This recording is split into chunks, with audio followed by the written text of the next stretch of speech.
Galaxy News Hour Live।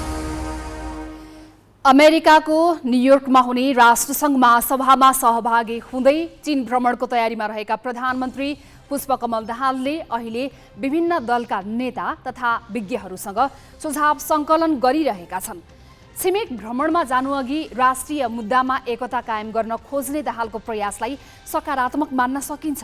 तर जे जस्तो सल्लाह सुझाव लिए पनि प्रधानमन्त्रीहरूले सुझाव लिने भन्दा आफ्नै मनोगत ढङ्गले प्रस्तुत हुने गरेको विगत साक्षी छ।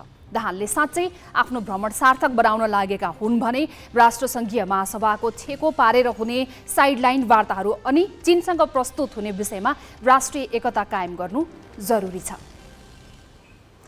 उत्तरी छिमेकी चीन आफूसँग गरिएका समझदारी नेपालले कार्यान्वयन नगरेकोमा असन्तुष्ट छ।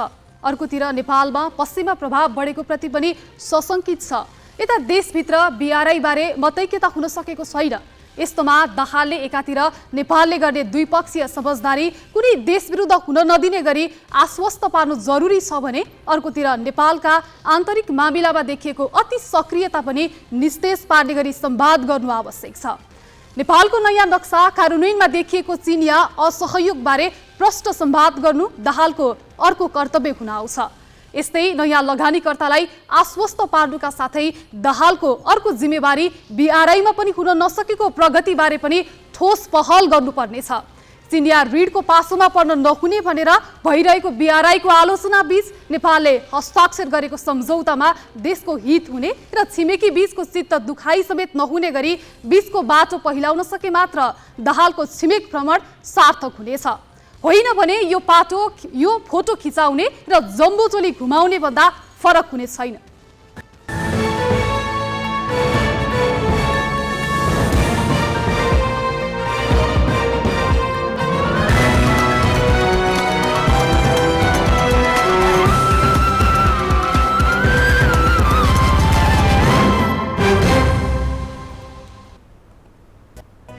नमस्कार, यो हो गैलेक्सी न्यूज आवर। अब हेडलाइंस।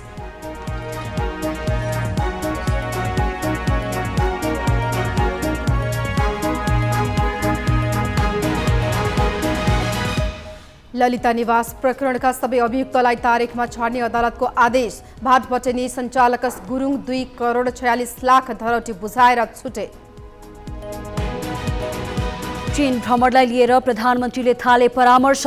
हालै जारी गरेको नक्साबारे प्रश्न कुरा राख्न दलहरूको सुझाव। नक्सालाई लिएर आफू गम्भीर रहेको दाहालको जवाफ।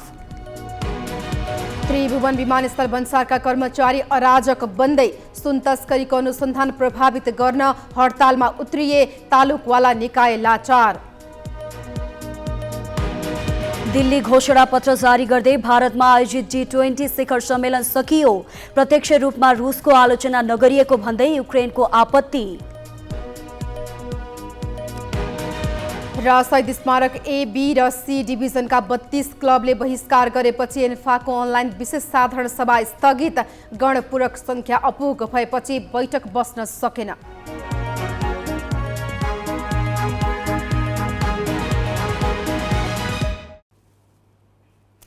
बालुवाटार स्थित ललिता निवासको सरकारी जग्गा किर्ते गरी हत्याएको अभियोगमा पक्राउ परेका कोही पनि अभियुक्त थुनामा बस्न नपर्ने भएको छ। काठमाडौँ जिल्ला अदालतका न्यायाधीश भोलानाथ ढकालको इजलासले 10 दिन थुनछेक बहस सुनेर 18 मध्ये धरौटीमा छाडिदिएका हुन्। सुरुमा सीआईबीले संगठित अपराधमा 60 दिनको म्याद लिएर अनुसन्धान गरे पनि जिल्ला सरकारी वकिलको कार्यालयले सरकारी छाप दस्तखत किर्ते सम्बन्धी कसुरमा मात्र अभियोजन गरेको थियो। शक्तिशाली आरोपीलाई मुद्दा नै नचलाएको भनेर आलोचना भइरहेको यस प्रकरणमा अदालतले पनि थुनामै नबसी बाहिरैबाट मुद्दाको प्रतिवाद गर्ने छुट दिएर अभियुक्तलाई सहज बनाइदिएको छ।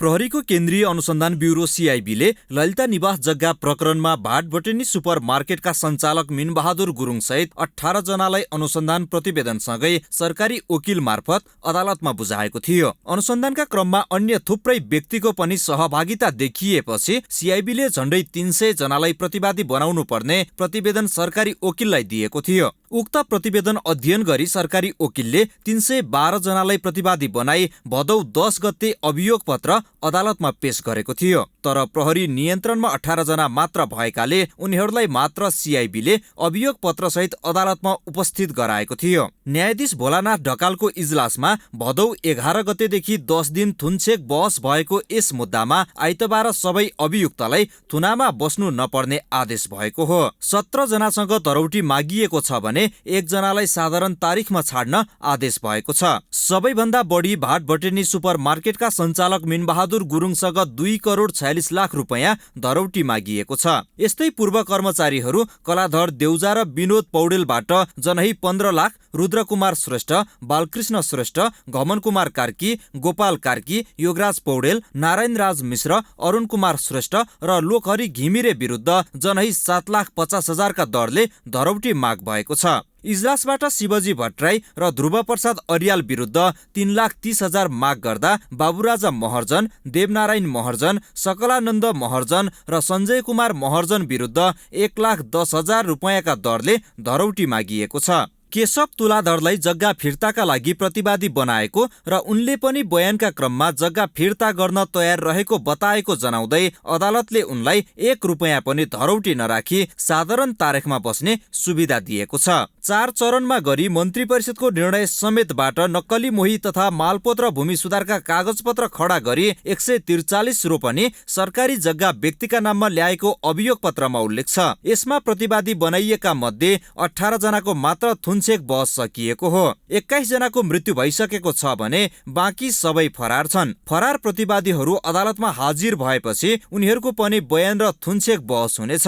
यस प्रकरणमा मुख्य अभियुक्त मानिएका रामकुमार सुवेदी र शोभाकान्त ढकाल पनि फरार छन्। कतिपय अहिले पनि सरकारी सेवामा छन्। सर्वोच्च अदालतले निर्णयकर्ताको पिरामिडमा सबैभन्दा माथि रहेका व्यक्तिलाई पनि अनुसन्धानमा तान्न परमादेश जारी गरेको भए पनि सत्ता गठबन्धनको दबावमा पूर्व प्रधानमन्त्री द्वय माधव कुमार नेपाल र बाबुराम भट्टराई विरुद्ध मुद्दा नै चलाइएन।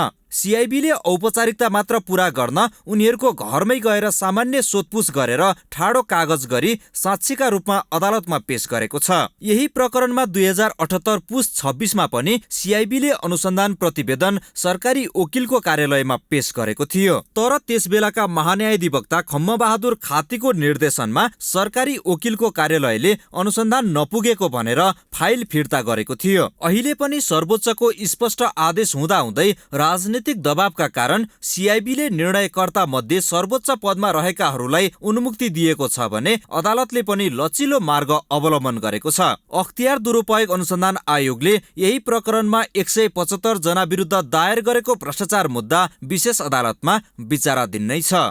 बासु खड्का, ग्यालेक्सी फोके, काठमाडौँ।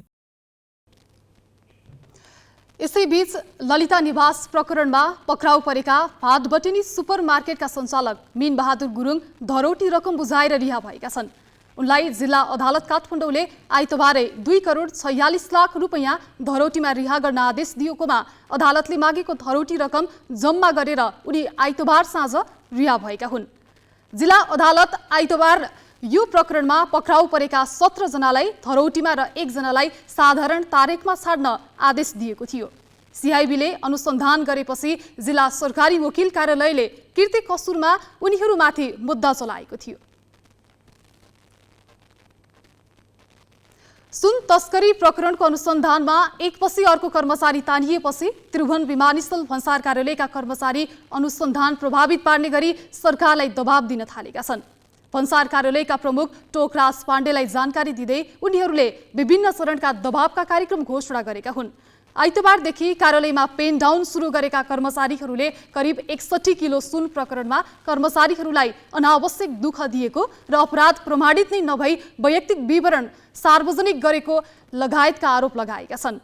कर्मचारीले अन्तर्राष्ट्रिय विमानस्थलको कार्गो र यात्रु जाँचबाँच प्रक्रिया नै अवरुद्ध पार्ने चेतावनी समेत दिएका छन्।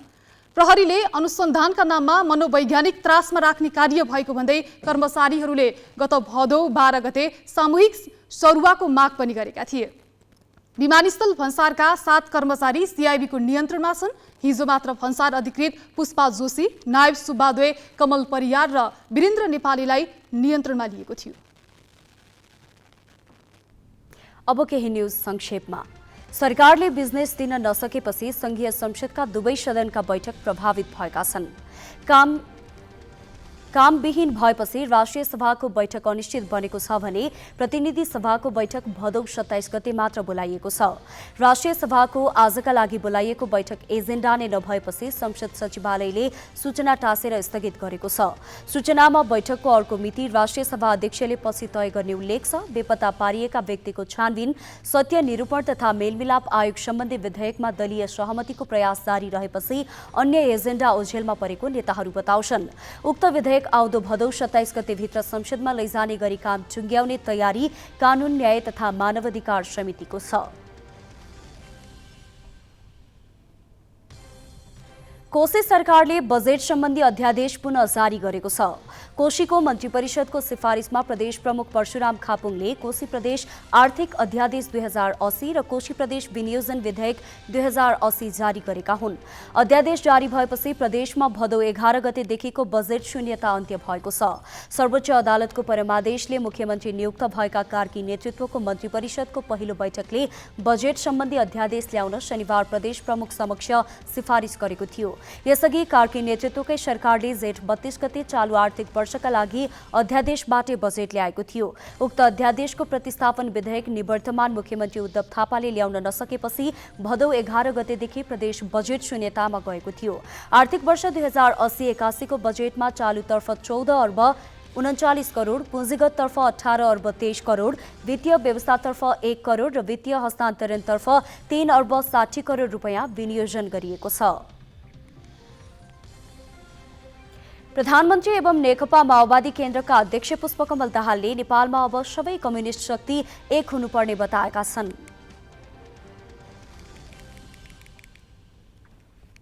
आइतबार हेटौडामा समाजवादी मोर्चाले गरेको प्रदेश स्तरीय सन्देश सभामा बोल्दै प्रधानमन्त्री दाहालले सबै कम्युनिस्ट एक भएर समाजवाद निर्माण गर्नुपर्ने बताएका हुन्। गणतन्त्रलाई जनताको गणतन्त्र बनाउन सबै कम्युनिस्ट बीचको एकतामा उनले जोड दिए। उनले संहिता र गणतन्त्रमाथि प्रतिक्रियावादीहरूले प्रहार गरिरहेको भन्दै त्यसविरुद्ध जनता सडकमा उतार्ने जिकिर समेत गरेका छन्। त्यस्तै नेकपा एकीकृत समाजवादीका अध्यक्ष माधव कुमार नेपालले वर्तमान सरकार समाजवादतर्फ उन्मुख रहेको दावी गरेका छन्। नेपाली कांग्रेसका नेता शेखर कोइरालाले वर्तमान सरकारको नेतृत्व परिवर्तनको समय आएको बताएका छन्। आज हेटौडामा सञ्चारकर्मीसँगको कुराकानीमा नेता कोइरालाले प्रधानमन्त्री पुष्पकमल दाहालको विकल्प खोज्नुपर्ने बेला आएको बताएका हुन्। उनले प्रधानमन्त्रीका पछिल्ला अभिव्यक्ति देशलाई द्वन्द्वमा लाने खालको भएको आरोप समेत लगाएका छन्। सुर्खेतको एक कार्यक्रममा प्रधानमन्त्री दाहालले 1.5-2 लाख मान्छे सडकमा उतार्छौ भन्नु लाजमर्दो भएको उनको टिप्पणी थियो। कोइरालाले हेटौडाको बीपी वाटिकामा निर्माण गरिएको बीपी कोइरालाको अर्धकदको शालिग अनावरण समेत गरेका थिए। स्वास्थ्य मन्त्री मोहन बहादुर बस्नेतले कान्तिबाल अस्पतालमा बालिका मृत्यु प्रकरणको छानबिन गरी दोषीलाई कारबाही गरिने बताएका छन्। इजिप्टमा सम्पन्न भएको जनसङ्ख्या स्वास्थ्य तथा विकास सम्मेलनमा भाग लिएर आइतबार काठमाडौँ आइपुगेका मन्त्री बस्नेतले विमानस्थलमा सञ्चारकर्मीसँग कुराकानी गर्दै छानबिन समितिबाट आएको निष्कर्षको आधारमा कारबाही हुने बताएका हुन्। उनले यस घटनाको छानबिन गर्न छानबिन समिति गठन भएको र गल्ती गर्नेहरूलाई कारबाही गरिने स्पष्ट पारे। अस्पतालले डाक्टर प्रकाश जोशीको संयोजकत्वमा 5 सदस्यीय छानबिन समिति गठन गरेको छ। गत भदौ 18 गते काठमाडौँ बाफल बस्ने 5 वर्षीय रेजिसा गोपालीको समयमा उपचार नपाउँदा अस्पतालमा मृत्यु भएको आफन्तले बताएका छन्।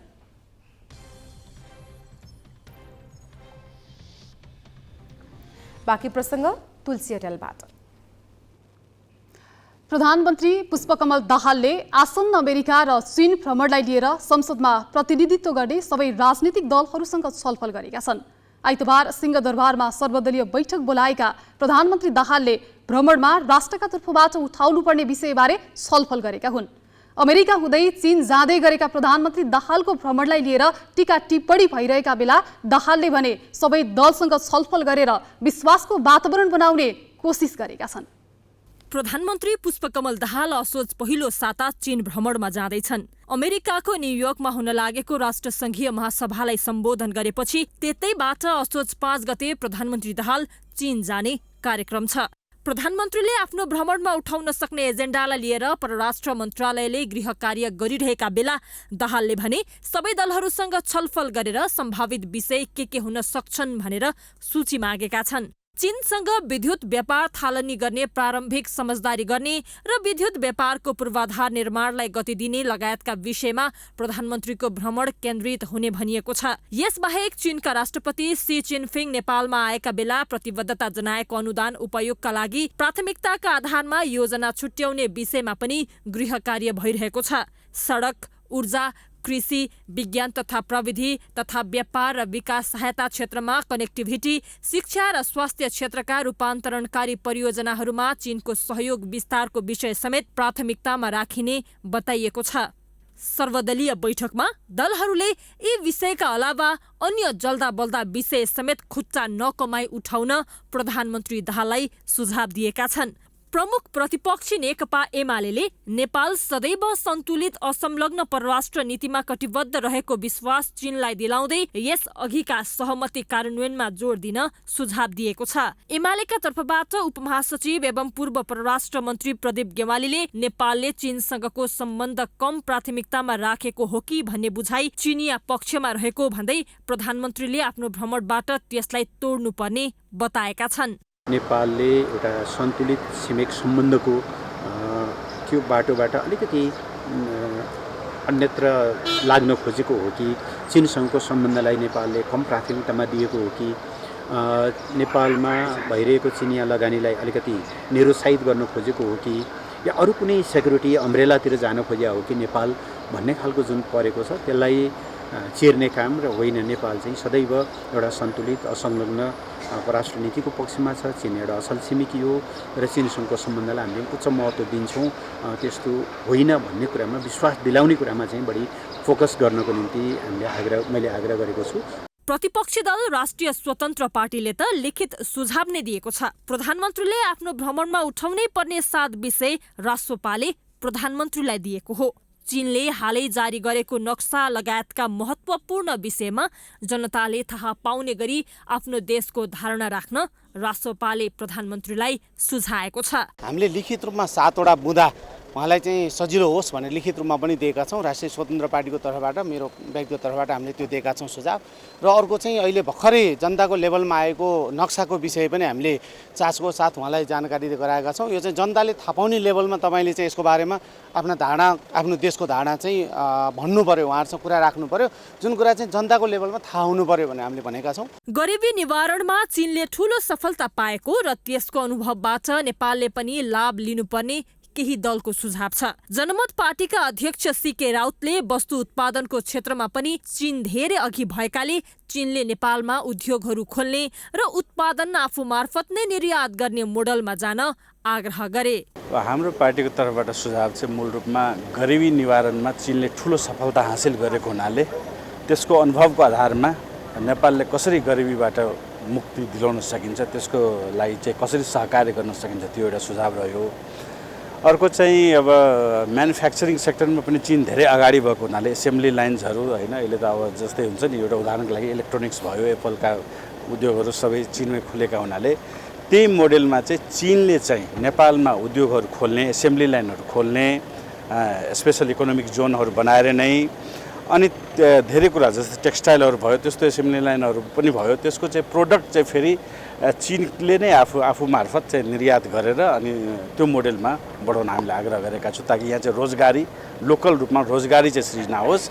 सो अवसरमा प्रधानमन्त्री दाहालले भ्रमण सफल बनाउने बारे सबै राजनीतिक दलहरू सहमत भएको सन्देश दिने गरी आफूले काम गर्ने बताए। चीनले हालै प्रकाशित गरेको नक्साका विषयमा पनि आफू गम्भीर रहेको र प्रष्टसँग नेपालका कुरा राख्ने प्रधानमन्त्रीको भनाइ थियो। प्रधानमन्त्रीज्यूले आफ्नो सम्बोधनमा आमन्त्रित सबै व्यक्तित्वहरूलाई धन्यवाद दिनुभएको छ र उहाँहरूले दिनुभएको सल्लाह सुझावलाई सरकारले अत्यन्त महत्त्वपूर्ण रूपमा लिएको छ र आसन्न भ्रमणलाई सफल बनाउने बारेमा नेपालको सबै राजनैतिक तह तब्कामा चाहिँ सहमति भएको सन्देश म सम्पूर्ण दाजुभाइ दिदीबहिनीहरूमा दिन चाहन्छु। चीन सामु नेपालले उठाउनु पर्ने विषयको सूची लामै छ, तर सरकारले ती विषयलाई प्राथमिकीकरण गरेर यो भ्रमणमा यथोचित उठान गर्नुपर्छ भन्नेमा सबै दलको एकमत जस्तै थियो।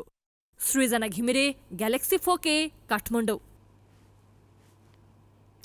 सर्वदलीय बैठकमा सहभागी भएका पूर्व परराष्ट्र मन्त्री रमेशनाथ पाण्डेले नेपालका दुई छिमेकी मुलुक चीन र भारतले नेपालसँग विश्वास गुमाउँदै गएको भन्दै छिमेकीलाई विश्वासमा राख्ने गरी काम गर्न प्रधानमन्त्री पुष्पकमल दाहाललाई सुझाव दिएका छन्। दुवै देशले नेपालप्रति विश्वास गर्न छोडिरहेको भन्दै उनले विवादित विषयहरूलाई समेत छलफल र संवादका माध्यमबाट हल गर्न सुझाव दिएका छन्। मुख्य फोकस भएको कुरा के हो भने नेपालको भारत र चीन दुवै देशसँगको सम्बन्धमा विश्वासको सञ्चिति निरन्तर घट्दै गएको छ। दुवै हाम्रा छिमेकीहरूले नेपालमा उनीहरूको जो जिनियन इन्ट्रेस्ट छ त्यो इन्ट्रेस्ट सुरक्षित छैन भन्ने अनुभूति उनीहरूले गरेका छन्। त्यसलाई उनीहरूले कूटनैतिक स्तरबाट स्पष्ट गर्दा गर्दै अब सार्वजनिक रूपमा व्यक्त गर्न थालेका छन्। उनका व्यवहारबाट त्यो देखिन लागेको छ। त्यस निम्ति झिना मसिना कुराहरू गरेर सहसचिव स्तरबाट हुनुपर्ने वार्ताका कुराहरू, योजनाका कुराहरू, त्यस्तो कुराहरू चाहिँ नि गर्ने सट्टा प्रधानमन्त्रीजीले दुईटै छिमेकीहरूसँगको सम्बन्धमा विश्वासको वातावरण ल्याउनु पर्यो, विश्वास बढाउनु पर्यो। उनीहरूको अनपत्यार किन भएको त्यस कुरालाई सम्बोधन गर्नु पर्यो। अन्यथा नेपाल अप्ठ्यारो स्थितिमा पर्न थालेको छ। त्यो नगिचै आयो भन्ने आजको सारांश त्यही हो। अब केही न्यूज संक्षेपमा। नेपालमा डेङ्गी संक्रमण पुनः बढेको छ। सुनसरीमा सबैभन्दा धेरै संक्रमित पहिचान भएका छन्। पछिल्लो एक सातामा मुलुकभर थप 1790 जनामा संक्रमण भेटिएको छ। तीमध्ये सबैभन्दा धेरै सुनसरीमा 1446 जना रहेको इपिडेमियोलोजी तथा रोग नियन्त्रण महाशाखाले जनाएको छ। यो सँगै यो वर्ष डेङ्गी संक्रमण हुनेको संख्या 24417 पुगेको छ। सुनसरीमा मात्र संक्रमितको संख्या 13877 पुगेको छ। सुनसरीपछि मोरङमा 2254 जनामा संक्रमण देखिएको छ। यसैबीच आगामी मङ्सिरसम्म डेङ्गी संक्रमण गराउने लामखुट्टे सक्रिय हुने भएकाले पर्याप्त सावधानी अपनाउन चिकित्सकले सुझाएका छन्। वर्षा सकिने र चिसोयाम सुरु हुने बेला डेङ्गीको जोखिम उच्च हुने संक्रामक रोग विशेषज्ञ डाक्टर शेरबहादुर पुनले बताएका छन्। सम्भावित झडपलाई ध्यानमा राखेर सर्लाही प्रशासनले सदरमुकाम मलङ्गवा क्षेत्रमा निषेधाज्ञा जारी गरेको छ। हिजो साँझ 5 बजेदेखि 15 घण्टे कर्फ्यू लगाएको प्रशासनले बुधबारसम्मका लागि निषेधाज्ञा जारी गरेको हो। तनावको सम्भावना कायमै रहेको जनाउँदै प्रशासनले थप 4 दिनका लागि निषेधाज्ञा जारी गरेको हो। प्रमुख जिल्ला अधिकारी इन्द्रदेव यादवले जारी गरेको सूचनामा 27 गते बुधबारसम्म समूह बनाएर हिडुल गर्न, भेला हुन, राजनीतिक सभा, जुलुस जस्ता गतिविधि गर्न नपाउने उल्लेख छ। कृष्ण जन्माष्टमीको मूर्ति विसर्जन गर्ने क्रममा शुक्रबार साँझ दुई पक्षबीच भएको झडपले उग्र रूप लिन थालेपछि प्रशासनले हिजो साँझ 5 बजेदेखि आज बिहान 8 बजेसम्म कर्फ्यू लगाएको थियो। यसैबीच कृष्ण जन्माष्टमीको मूर्ति विसर्जनको क्रममा भएको घटना छानबिन गरिने भएको छ। आज बसेको सर्वपक्षीय भेलाले सर्लाहीका सहायक सिडिओ होम प्रसाद घिमिरे संयोजकत्वमा 9 सदस्यीय समिति बनाएको हो। समितिले 15 दिनभित्र प्रतिवेदन दिनेछ। दिल्ली घोषणापत्र जारी गर्दै भारतमा आयोजित G20 शिखर सम्मेलन सकिएको छ। 2 दिन चलेको विश्वका शक्तिशाली अर्थतन्त्र भएका देशहरूको समूह G20 को शिखर सम्मेलन दिल्ली घोषणापत्र जारी गर्दै सकिएको हो। सम्मेलनमा सहभागी विश्व नेताहरू नयाँ दिल्ली लिडर्स घोषणापत्रमा सहमत भएका छन्। सम्मेलनले भारत, मध्यपूर्व, युरोप आर्थिक करिडोर घोषणापत्र समेत जारी गरेको छ।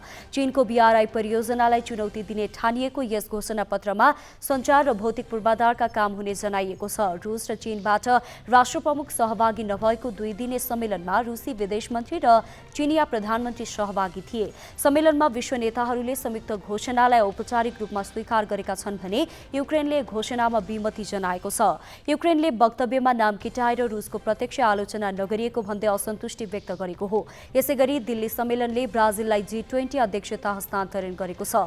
भारतीय प्रधानमन्त्री नरेन्द्र मोदीले शिखर सम्मेलन समाप्त भएको घोषणा गर्नुअघि ब्राजिलका राष्ट्रपति लुइज इनासियो लुला दा सिल्भालाई अध्यक्षताको औपचारिक हस्तान्तरण गरेका हुन्। मोरक्कोमा भूकम्पमा परि मृत्यु हुनेको संख्या 2000 नागेको छ। शुक्रबार राति स्थानीय समयअनुसार 11:11 गएको 6.8 म्याग्निट्युडको भूकम्पमा परि अहिलेसम्म 2012 जनाको मृत्यु भएको बीबीसीले जनाएको छ। घाइते 2000 मध्ये 1404 जनाको अवस्था गम्भीर रहेको समाचारमा उल्लेख छ। पर्यटकीय सहर मराकेशमा 71 किलोमिटर दक्षिण पश्चिममा केन्द्रबिन्दु बनाएर भूकम्प गएको थियो।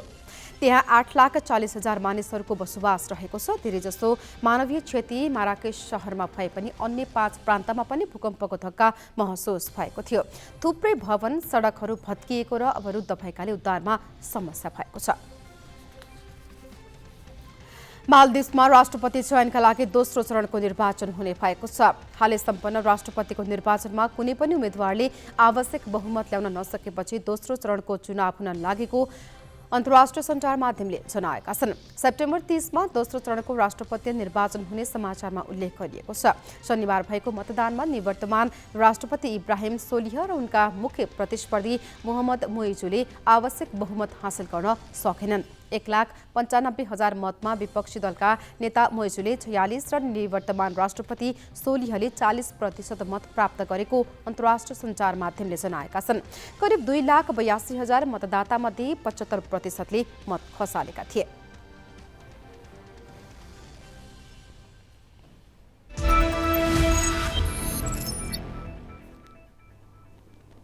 शहीद स्मारक ए, बी र सी डिभिजनका 32 क्लबले बहिष्कार गरेपछि अखिल नेपाल फुटबल सङ्घ एन्फाको विशेष साधारण सभा स्थगित भएको छ। अनलाइन मार्फत गर्ने भनेको विशेष साधारण सभामा 39 जना मात्र सहभागी हुँदा गणपूरक संख्या नपुगेको महासचिव किरण लाईले बताएका छन्। एन्फाले भोलि पुनः अनलाइन मार्फत नै विशेष साधारण सभा बस्ने जनाएको छ। अब भने जति उपस्थिति हुन्छन् त्यही नै गणपूरक मानिने विधानको व्यवस्था रहेको राईले बताए। लेखा परीक्षक नियुक्तिका लागि एन्फाले विशेष साधारण सभा गर्न लागेको हो। 32 वटा क्लबले भौतिक उपस्थितिमै साधारण सभा गरिनुपर्ने माग राखी साधारण सभा बहिष्कार गरेका हुन्। एन्फाको साधारण सभामा 105 सदस्य संस्था रहेको र तीमध्ये 86 सँग मताधिकार रहेको राईले बताएका छन्। एएफसी एसियन कप छनौटको लागि नेपाली राष्ट्रिय फुटसल टोलीको घोषणा गरिएको छ। प्रमुख प्रशिक्षक गौरव बस्नेतले आज 14 सदस्यीय अन्तिम टोली सार्वजनिक गरेका हुन्। गोलकिपरमा सागर गुरुङ र आशिष डङ्गोले टिममा स्थान बनाएका छन्। अन्य खेलाडीहरूमा विजय श्रेष्ठ, सरोज तामाङ, सान्जे स्याङताङ, रजत तिवारी, आदिम हमिद, त्यसैगरी सुमिता श्रेष्ठ, अरुज सिंह, अमित तामाङ, दिपेश खले, उज्जवल शाही, मणिकुमार लामा र सुजित बुढाथोकीले राष्ट्रिय टिममा स्थान सुरक्षित गरेका छन्। मत्स्य रिक्रिएसन सेन्टरमा भएको बन्द प्रशिक्षणबाट अन्तिम टोलीको टुङ्गो लागेको हो। नेपाल छनौटको समूह डीमा रहेको छ। अक्टोबर 7 देखि 11 सम्म हुने समूह डी का खेलहरूमा नेपालले भियतनाम, दक्षिण कोरिया र मङ्गोलियाको सामना गर्नेछ। 31 टोलीलाई 8 समूहमा विभाजन गरिएकोमा 8 शीर्ष टोलीहरू सहित 7 उत्कृष्ट समूह उपविजेताहरूले फुटसल एसियन कपमा आफ्नो स्थान बनाउने भएका छन्। एसिया कप अन्तर्गत सुपर 4 मा भारत र पाकिस्तान बीचको खेल वर्षाले प्रभावित बनेको छ। कोलम्बोमा टस जितेर पाकिस्तानले फिल्डिङको निर्णय गर्यो। पहिले ब्याटिङ गरेको भारतले राम्रो सुरुवात गर्यो। 24 ओभर 1 बलमा 2 विकेट गुमाएर 147 रन जोड्दा पानी पर्न सुरु गर्यो र खेल रोकियो। पहिलो विकेटका लागि रोहित शर्मा र सुमन गिलले 16 ओभर 4 बलमा 121 रनको शानदार शतकीय साझेदारी गरे। रोहित सादव खानको बलमा हमिद अशरफबाट क्याच आउट भए। रोहितले 49 बलमा 6 चौका र 4 छक्का सहित 56 रन बनाए। गिल 52 बलमा 10 चौका सहित 58 रनमा क्याच आउट भए। उनी शाहिन शाह अफ्रिदीको बलमा एक्स्ट्रा कभरमा अघा सलमानबाट क्याच आउट भए। वेट आउट फिल्डको कारण खेल हुन सकेको छैन। समूह चरणमा भारत र पाकिस्तान बीचको खेल रद्द भएको थियो। भारत पाकिस्तानसँग उक्त खेलमा 266 रनमा अल आउट भएको थियो। बाँकी प्रसङ्ग स्मृति मल्लबाट। नेकपा एमाले 7वटै प्रदेशमा नेतृत्व चयनका लागि अधिवेशनमा होमिएको छ। माधव नेपाल पार्टीबाट बाहिरिएपछि पार्टीमा गुटको राजनीति अन्त्य भयो भनेर एमाले नेताहरूले दाबी गर्दै आएका छन्। तर लुम्बिनी प्रदेशमा अध्यक्ष केपी शर्मा ओलीको चाहना विपरीत निर्वाचनबाट नेतृत्व चयन भयो। अन्य प्रदेशमा पनि विभिन्न गुट उपगुट बीच तीव्र प्रतिस्पर्धा हुने देखिँदैछ। प्रदेश अधिवेशन नजिकिएसँगै कर्णाली प्रदेशमा पनि दोस्रो तहको नेताहरूका अनेक गुट सतहमा आएका छन्। लुम्बिनी प्रदेश कमिटीको प्रथम अधिवेशनको उद्घाटन सत्रपछि काठमाडौँ फर्किँदै गर्दा अध्यक्ष केपी शर्मा ओलीले सर्वसम्मत नेतृत्व चुन्न निर्देशन दिए। तर ओलीको चाहना विपरीत लुम्बिनीमा चुनाव भएरै छाड्यो। चुनावमा प्युठानका हरिप्रसाद रिजाललाई 2 मतले पराजित गर्दै पाल्पाका राधाकृष्ण कडेल अध्यक्ष निर्वाचित भए। लुम्बिनीमा रिजाल र कडेल भन्दा पनि एमाले महासचिव शङ्कर पोखरेल र उपाध्यक्ष विष्णु पौडेलको लडाईँ देखिन्थ्यो। एमाले दोस्रो तहका नेता पौडेल र पोखरेलको प्रतिस्पर्धा कर्णाली प्रदेशमा पनि देखिनेछ। तर कर्णालीमा तुलनात्मक रूपमा पौडेल कमजोर छन्। कर्णालीका अधिकांश नेता महासचिव पोखरेल निकट छन्। तर पोखरेल पक्षकै स्थायी कमिटी सदस्यद्वय एमलाल कडेल र गोरख बहादुर बोगटीको अघोषित गुट छ। कार्यकारी भूमिका हुने र अध्यक्ष निर्वाचित भएपछि केन्द्रीय पोलिट ब्युरो सदस्यको हैसियत प्राप्त हुने भएकाले पनि धेरै नेताहरू आकांक्षा देखाएका छन्। सल्यानका गुलाबजंग शाह, जाजरकोटका भैरव सुन्दर श्रेष्ठ, दैलेखका लक्ष्मीप्रसाद पोखरेल र डोल्पाका मोहन बानिया कर्णालीबाट एमालेमा पोलिट ब्युरो सदस्य छन्। भैरव सुन्दर राष्ट्रिय सभा सदस्य तथा एमाले प्रमुख सचेतक पनि हुन्। यी मध्ये शाह, पोखरेल र बानिया प्रदेश अध्यक्षका बलिया दावेदार छन्। त्यस्तै केन्द्रीय सदस्यहरूले पनि प्रदेश अध्यक्षमा नेतृत्व सामु आकांक्षा व्यक्त गरेका छन्। कर्णालीबाट एमालेमा 30 जना केन्द्रीय सदस्य छन्। केन्द्रीय सदस्य मीन बहादुर शाही, दल रावल, विष्णु रिजाल, निरज आचार्य, राजबहादुर बुढा, नगिन्द्र शाही र नवराज रावतले पनि प्रदेश अध्यक्षमा सशक्त दावी गरिरहेका छन्। नेतृत्व दावी गर्ने मध्ये कडेल टिममा एमाले पोलिट ब्युरो सदस्य गुलाबजंग शाह र लक्ष्मी प्रसाद पोखरेल सक्रिय छन् भने बोगटी टिममा केन्द्रीय सदस्य नवराज रावत र नगेन्द्र शाही सक्रिय छन्। अन्य दावेदारहरू भने अहिले खुलेका छैनन्। उनीहरू केन्द्रको संकेतको पर्खाइमा छन्। अहिलेको वस्तुस्थिति हेर्दा कर्णालीमा पनि 2वटा गुटको कारण सर्वसम्मत हुने सम्भावना कम देखिन्छ। सहमतिबाट नेतृत्व छनौट हुन नसक्ने भएपछि स्वतः निर्वाचनबाट नेतृत्व चुन्नुपर्ने अवस्थालाई गुटको राजनीति भन्न नमिल्ने एमाले नेतृत्वको तर्क छ। छलफल बहसबाट नेतृत्व चयन हुने कुरो त्यो हुन सकेन भने कुनै गुट वा उपगुट भनेर त्यो व्याख्या गर्न मिल्दैन, त्यो हुन पनि होइन। र अहिले पार्टीभित्र सबैभन्दा लोकतान्त्रिक विधि अथवा जनवादलाई प्रयोग गर्ने पार्टी कोही छ भने एमाले छ।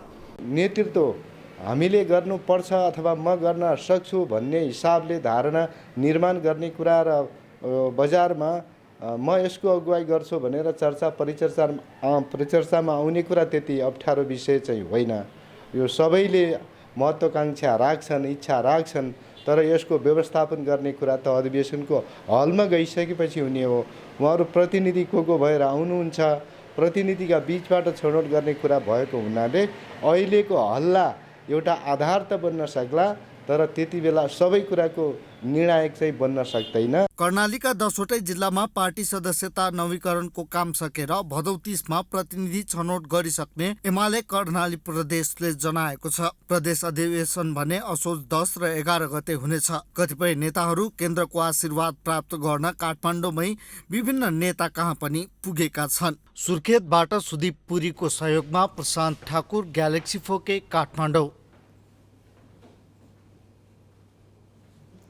नेपाली काङ्ग्रेसले हरेक वर्ष भदौ 24मा कुनै न कुनै कर्मकाण्डी कार्यक्रम गरेर बीपी जयन्ती मनाउँदै आएको हो। यस्ता कार्यक्रममा प्राय पुराना भाषणहरू दोहोरिने गर्थे। तर यसपटक काङ्ग्रेसले आफ्ना संस्थापक बीपी भन्दा पनि साहित्यकार विश्वेश्वर प्रसाद कोइरालाको रूपमा सम्झिएको छ।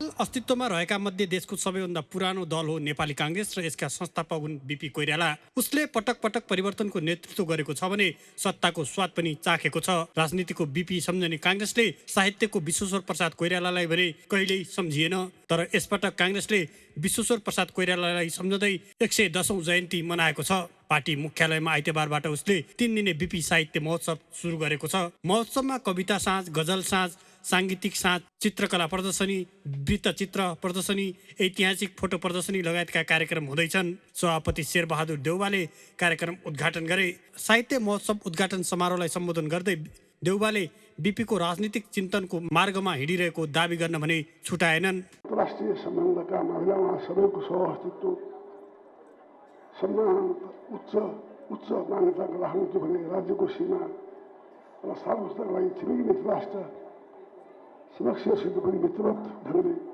स्वाभिमानका साथले आफ्नो मुलुकको पक्षमा बोल्नुहुन्थ्यो, निर्णय गराउनुहुन्थ्यो। यस्तो महान व्यक्ति आज भौतिक रूपमा हाम्रो माझ नभए तापनि उहाँको विचार, सिद्धान्त र साहित्यिक कृतिले हामीलाई मार्गदर्शन गरेको छ। तर महोत्सवमा बोल्ने विभिन्न वक्ताले नेपाली काङ्ग्रेसले नै बिपीको विचारलाई भुल्दै गएको, बरु दल र नेतामा अहङ्कार हावी भएको टिप्पणी गरे। बिपी आलोचना र प्रश्न सुन्ने नेता भए पनि वर्तमान राजनीतिक दल र उसका नेता पपुलिजममा रमाउन थालेको उनीहरूको तर्क छ। आज के तपाईँले भनेको कुरा बिपीको कुरा यहाँ नेपाली काङ्ग्रेसमा लागू हुन्छ? नेपाली काङ्ग्रेसका नेताहरू त्यसै सुन्न चाहन्छन्? मलाई लाग्दैन।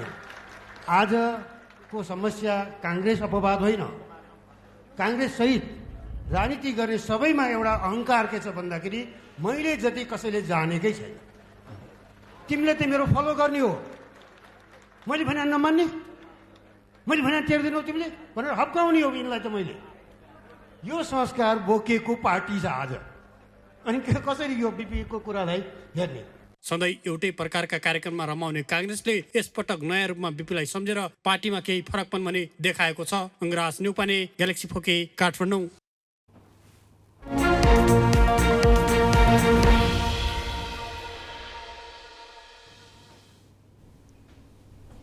केही समयका निरन्तर घटिरहेको नेपाल स्टक एक्सचेन्ज नेप्से परिसूचक आइतबार दोहोरो अङ्कले बढेको छ। साताको पहिलो दिन नेप्से सूचक 10.23 अङ्कले बढेर 1942.68 बिन्दुमा पुगेको छ। केही दिनदेखि घटेको बजारमा आइतबार क्रेता सक्रिय भएसँगै परिसूचक सामान्य अङ्कले बढेको हो।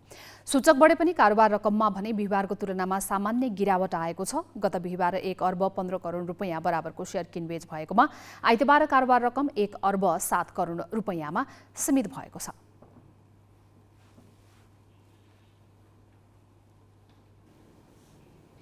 सुदूरपश्चिम प्रदेशको हिमाली जिल्लामध्ये बाजुरा सबैभन्दा बढी स्याउ उत्पादन हुने जिल्लामा पर्छ। उत्पादन बढ्दै गए पनि बजारीकरण हुन नसक्दा किसानको बारीमा फलेका स्याउ बारीमै कुहिने अवस्था छ। बर्सातका कारण सडक यातायात नियमित नहुँदा बजारसम्म पुर्याउने समस्या छ। किसानले स्याउ गाई बस्तुलाई खुवाउनु पर्ने बाध्यता छ। पिठ्युमा बोकेर ल्याएको स्याउले समेत बजारमा उचित मूल्य नपाउँदा किसानमा थप चिन्ता बढेको छ। बुढीनन्दा नगरपालिका 9 का 26 वर्षीय उज्जवल राउत बीएससी सम्मको अध्ययन सकेर जापान जाने तयारीमा थिए। तर उनले आफ्नै घरमा बाउ बाजेले गरेको स्याउ खेतीलाई व्यावसायिक रूपमा अघि बढाउने निर्णयमा पुगे। बारीमा अहिले लटरम्ब स्याउ फलेका छन्। बजार टाढा छ, यातायातको सुविधा छैन, बोकेर लैजाउँ सम्भव छैन। पोहोरभन्दा अहिले बढी स्याउ फलेका छन्। स्याउ बिक्री गरेर गुजारा चलाउन उनी आफ्नै घर फर्केर स्याउ व्यवसायमा लागेका हुन्। फलाएर पनि हामीले यत्तिकै यो बजारसम्म पुर्याउन सकिरहेको छैनौँ। एउटा सबभन्दा मेन अब यहाँको समस्या भने यातायात, रोडहरू अब अवरुद्ध भइदिन्छ बर्खाको उसमा, पानीले पहिरो आइदिन्छ बिचबिचमा, अनि बस समयमै रोड नखुलेर हामीले बजारसम्म पुर्याउन सकेका छैनौँ। एउटा त्यो समस्या भयो। अब रोड खुले पनि पछि हामीले खुलिसकेपछि बजारमा पुर्याउँला भन्नको लागि कोल्ड स्टोर छैन हामीसँग। स्टोर गरेर राख्नु परेन। स्टोर गरेर राख्न सकेन भने हामी त कुहिएर जान्छ यत्तिकै। उज्जवल जस्तै बुढीनन्दाकै शेरबहादुर रावत पनि 53 सालदेखि स्याउ खेती गर्दै आएका छन्। अहिले उनको बारीमा पनि लटरम्ब स्याउ फलेको छ।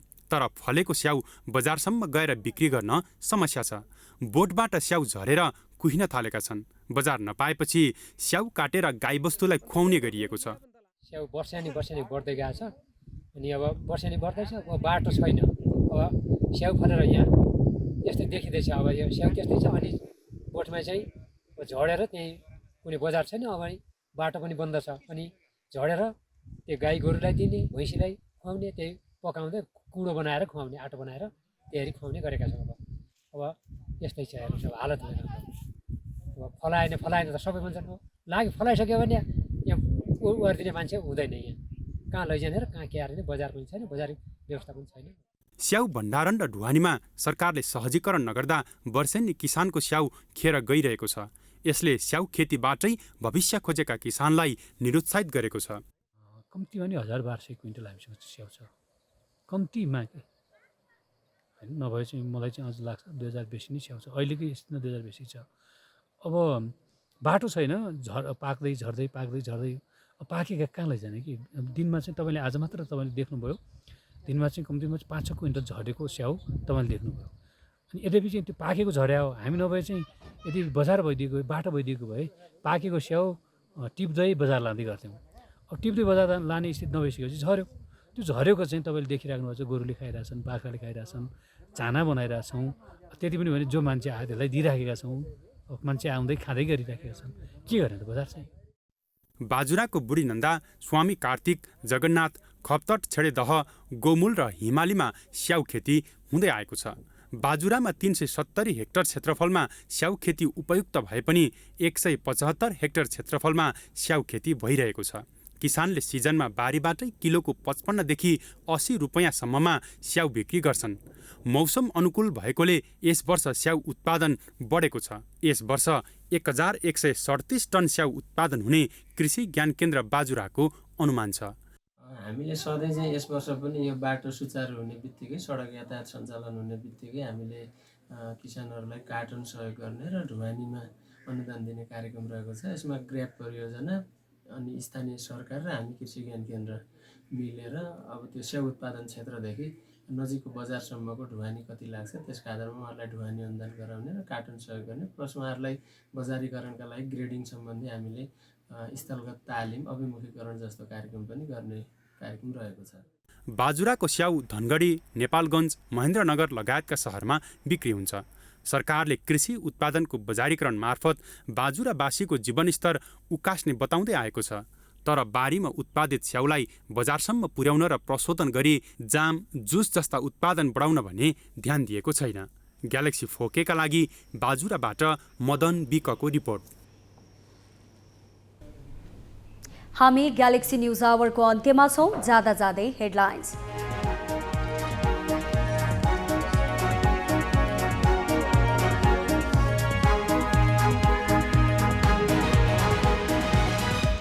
ललिता निवास प्रकरणका सबै अभियुक्तलाई तारिखमा छाड्ने अदालतको आदेश। बाटबटिनी सञ्चालक गुरुङ 2 करोड 46 लाख धरौटी बुझाएर छुटे।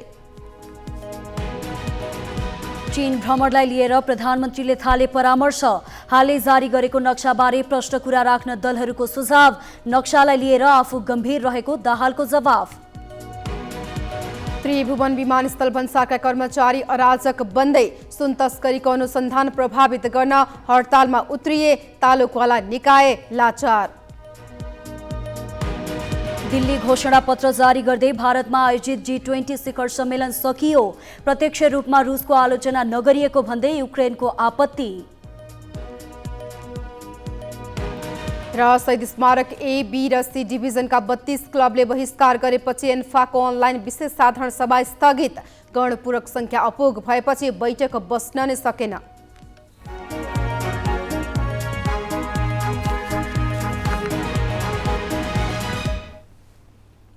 आजलाई ग्यालेक्सी न्यूज आवर सकियो। नमस्ते।